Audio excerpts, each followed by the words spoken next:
जय हिंद दोस्तों, मैं शिवम गुप्ता स्वागत करता हूं आपका अपने परिवार रोजगार विद पर। उम्मीद करता हूं आप सभी अच्छे होंगे, बेहतरीन होंगे, जिंदाबाद होंगे, एकदम शानदार होंगे। एक बात को लेकर के आप लोग बहुत ज्यादा घबराए हुए थे कि सर एसएससी ने जो ये ओटीआर का सिस्टम चालू किया है तो इससे रिलेटेड हमारे बहुत सारे डाउट हैं, या हम यहाँ पर अपना मॉडिफिकेशन नहीं कर पा रहे हैं एसएससी में।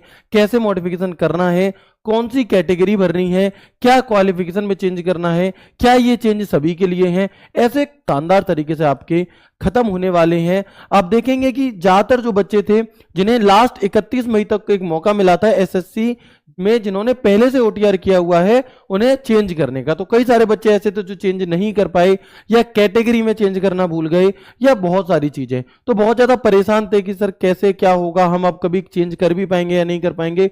तो उसको लेकर के एसएससी ने एक अंतिम मौका आप लोगों को दिया है। कई सारे बच्चे इस बात को लेकर के हेडक्वार्टर भी गए है ना, तो फिर एसएससी ने आपको एक लास्ट मौका दिया है। तो ओटीआर में बदलाव सबसे पहली चीज कि करें कैसे और किस किस को मॉडिफिकेशन करना है। हर वो बच्चा जो एसएससी का कोई भी पेपर देगा इस 2025 में, चाहे वो एसएससी दिल्ली पुलिस हो, कांस्टेबल हो, एचसीएम हो, एडब्ल्यूटीपी हो, ड्राइवर हो, सीजीएल, सीएचएसएल, सीपीओ, स्टेनोग्राफर, आपका कोई सा भी एक्सवाईजेड पेपर हो, जीडी का, एसएससी जीडी का, हर एक बच्चे के लिए ये वीडियो महत्वपूर्ण रहने वाली है बहुत ज्यादा, तो ध्यान से देखेंगे। यहां पर आप देखते हैं सबसे पहले कि आप सभी को पता है कि पहले एसएससी ने क्या किया, एक ओटीआर की स्कीम चालू करी लास्ट ईयर। ओटीआर क्या चीज है भैया? तो ओटीआर होता है प्यारे बच्चे वन टाइम रजिस्ट्रेशन, यानी कि जब एक ही एसएससी के द्वारा निकाली जाने वाली अलग अलग वैकेंसीज पे जब बच्चा बार बार फॉर्म भरता है तो क्या है कि उसे सेम डिटेल बार बार भरनी पड़ती है, उसका नाम, उसके मम्मी का नाम, जो डिटेल चेंज नहीं होती वो डिटेल उसे बार बार यहां पर भरनी पड़ रही होती है। तो एसएससी ने क्या किया कि एक ओटीआर की स्कीम चालू करी, और इसमें क्या होगा कि आप अपनी जनरल डिटेल एक ही बार फिल कर देंगे, और फिर जब आप अपने फॉर्म को फिल कर रहे होंगे तो बहुत कम समय में ही आपका फॉर्म फिल हो जाएगा। तो लास्ट ईयर एसएससी ने अपनी एक नई वेबसाइट लॉन्च करी, ssc.gov.in, और इस पर उसने अपने ओटीआर करवाई। अब वो बच्चे जिन्होंने लास्ट ईयर एसएससी की इस वेबसाइट पर ओटीआर कर लिया था और कोई भी पेपर आपका यहां पर दिया था, तो इस साल क्या हुआ कि आपके पास एक एडिट करने का मौका मिला। एक बार आप कर लेते हो ओटीआर, उसके बाद आप एडिट नहीं कर सकते, है ना, तो आपको यहां पर एडिट करने का मौका एसएससी ने दिया 31 मई तक। लेकिन हुआ क्या कि उस 31 मई तक बहुत सारे बच्चे ऐसे थे जो एडिट नहीं कर पाए।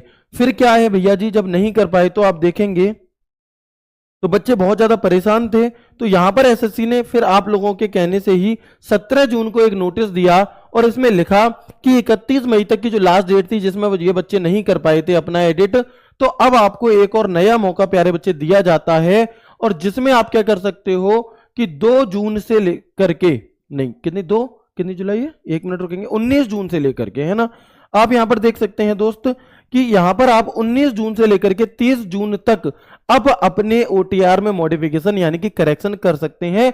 कोई सा भी आपका करेक्शन हो, हर तरीके का कर सकते हैं, ठीक है। इसके बाद आप यहां पर देखेंगे, ठीक है भैया, अब इससे रिलेटेड जो भी डाउट है पहले हम उन पर बात कर लेते हैं, बहुत इंपॉर्टेंट आप सभी के मन के डाउट हैं।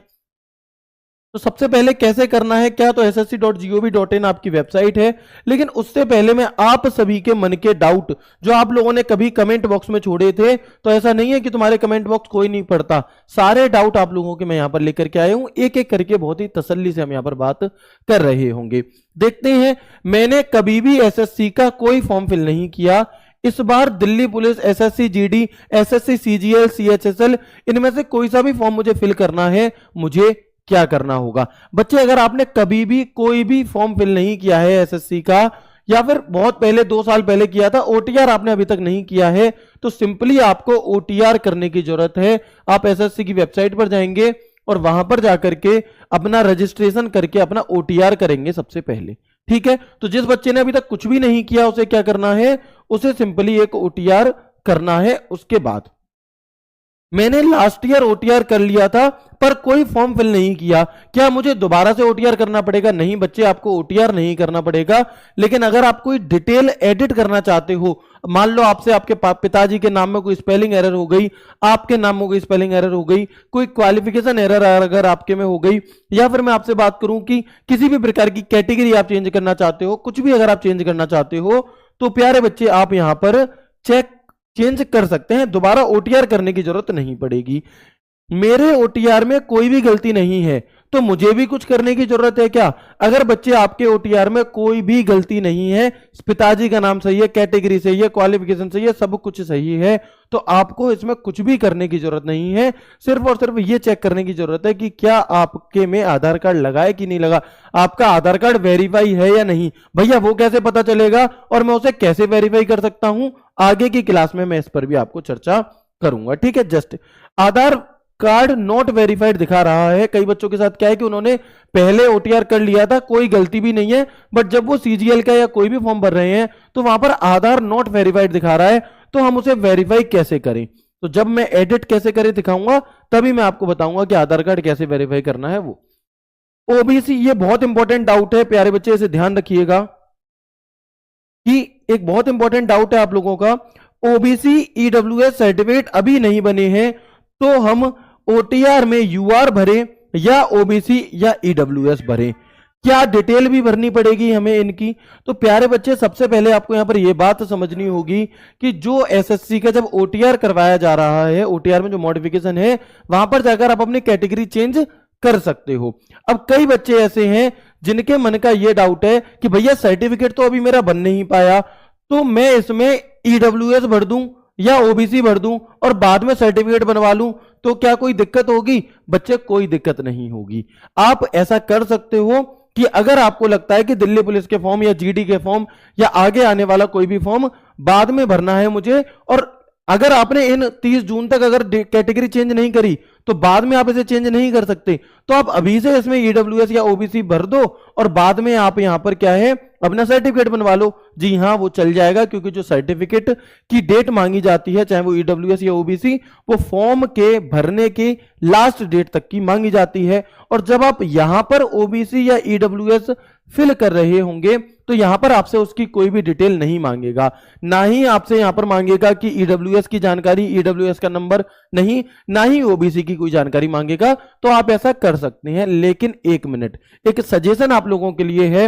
आप यहां पर देखेंगे कि एसएससी के द्वारा अलग अलग वैकेंसीज में अलग अलग दायरे दिए गए हैं। क्या देखिए, कई बार क्या होता है कि आपने मान लो ओबीसी या ईडब्ल्यूएस भर दिया, ठीक है, लेकिन किसी भी कारणवश आपका ओबीसी या ईडब्ल्यूएस का सर्टिफिकेट बन ही नहीं पाया, तो एसएससी सीजीएल का भी हाल ही में नोटिफिकेशन आया और इसमें क्लियरली आपसे कह दिया गया कि अगर आपने जो कैटेगरी भरी है और उस कैटेगरी का अगर आपके पास सर्टिफिकेट नहीं है तो आपको यूआर में काउंट नहीं किया जाएगा। ज्यादातर क्या होता है कि अगर आपके पास उस कैटेगरी का सर्टिफिकेट नहीं है और आपकी एज आ रही है और आपके मार्क्स की कट ऑफ पूरी है तो आपको यूआर में काउंट कर लिया जाता था। तो बच्चे ये सोच रहे होंगे कि अरे कोई बात नहीं, ओबीसी या ईडब्ल्यूएस भर देते हैं, अगर नहीं आ पाया नंबर, तो अगर नहीं बन पाया सर्टिफिकेट तो यूआर में तो हम काउंट हो ही जाएंगे। लेकिन प्यारे